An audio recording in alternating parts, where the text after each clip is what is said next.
Hi, this is Pradeep Soundararajan, and I've been bringing, a story every day. And this is the fourth story that I'm going to be sharing with you. And I'm this time going to be asking a fundamental question against what I believed in the past. I'm asking myself a question of why do people need courage? So I was identified by some of the people in the testing community, and people even presented me a T-shirt which said, courage, and I wore it very proudly. And people called that I'm very courageous. I challenge things. I do that. I do this, and all of that stuff.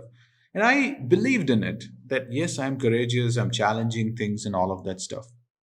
One day, I asked myself this question of what is this courage, right? That's when I realized that uh, when there is fear, you need a strength to overcome that fear and do certain things. And that is why people need courage. So essentially, um, people identified courage or whatever they called as courage was probably not courage. Um, some people do certain things naturally, right? So, for example, my daughter and a lot of other children would just be jumping from one place to another place, and they will be going to places and playing in certain ways that we will think that, oh my God, there's something going to happen there, and we warn them and we say, don't do that, you'll get hurt, and all of that stuff. That's the fear in our mind. So if we have to do what our children have to do, then we need courage because we are the ones who are having fear. For them, there is no fear, and hence they just do it so naturally. So essentially, what we identify as courage, and even in Moolya, we look at courage as one of the important skill for people. Now we can do two things. One is we can build courage because we have fear, because fear is being driven to us deep inside. Or the other thing that we can do is to remove fear. So one of the things that I want to focus on in today's storytelling is I want to talk about how I removed fear of certain things. Now I'm a businessman, and as a businessman, bootstrap, not like funded, and I have several hundred million lying in the bank, just spending it on marketing, right? So I'm a bootstrapped entrepreneur, and I've been so for about 9 years. That's a long enough time to be bootstrapped and still be calling an entrepreneur, right?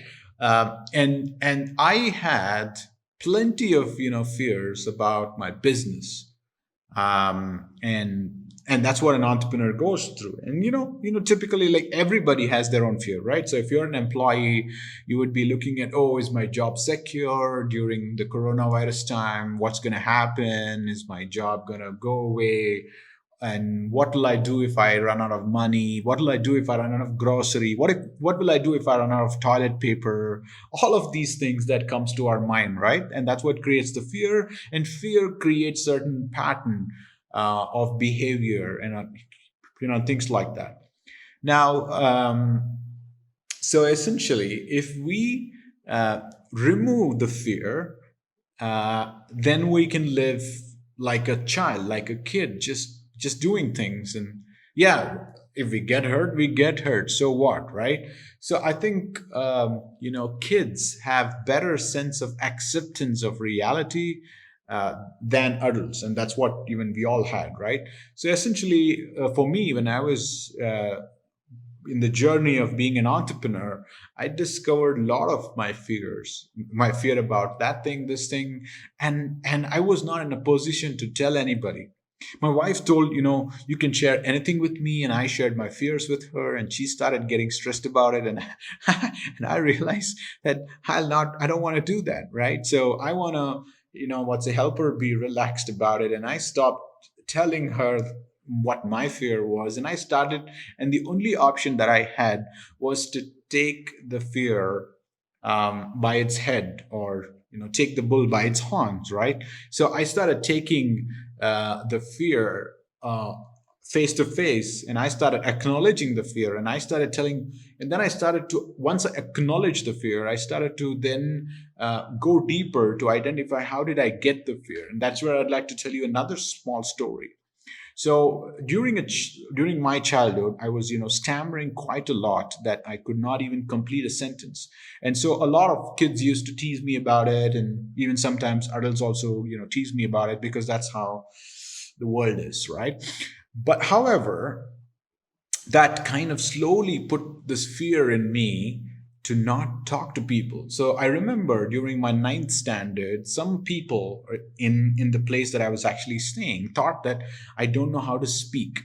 So because I had developed so much fear to speak, because I feared that people will actually tease me, and then the day I overcame that, oh, the courage part of it, right? And then I did overcame that, and then I started to speak. Now you see, I'm speaking so damn fluently, and this, I still do stammer, but this fluency is just enough for me to communicate what I want to communicate.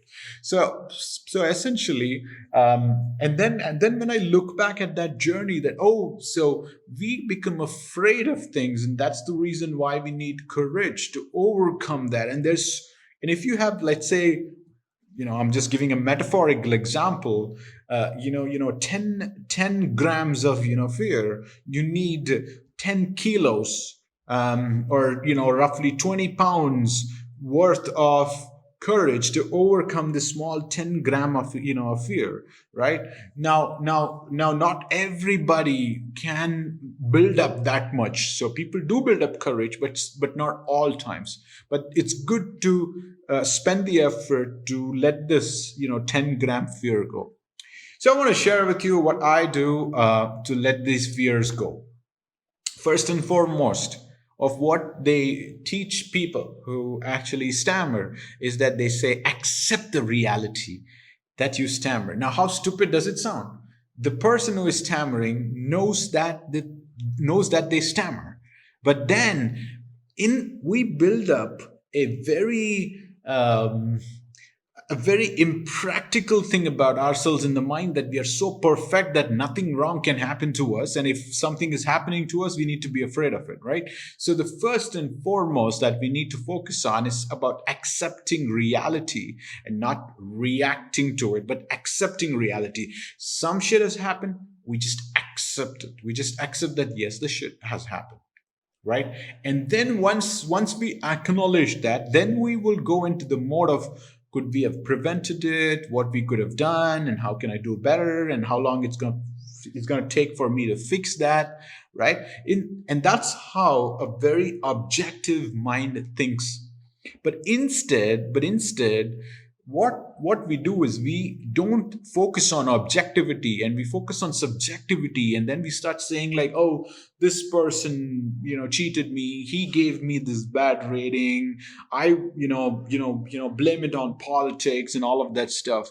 But I think there is a massive power in accepting the reality, and then using our objective mind to analyze and say, what could I have done better, what could I have done better. Now, I think that's essentially what each one of us needs to do in most of these occasions. So, when this coronavirus thing hit, and one of the questions that all the business owners have today is, how is their business going to go? And I just said, okay,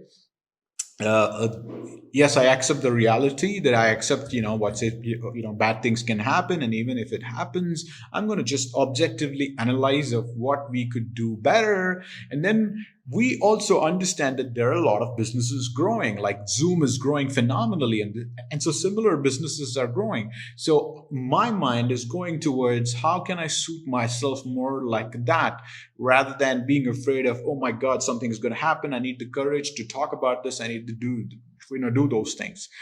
So how do we, the more you accept the reality, the lesser your emotions are, the lesser your emotions are, the lesser your subjectivity is, the lesser your subjectivity is, the more your objectivity is. So with that, namaste, thank you very much, and I would see you with another story tomorrow. Be fearless. And to be fearless doesn't mean have more courage, is that be more objective, accept more reality. Thank you very much. Bye.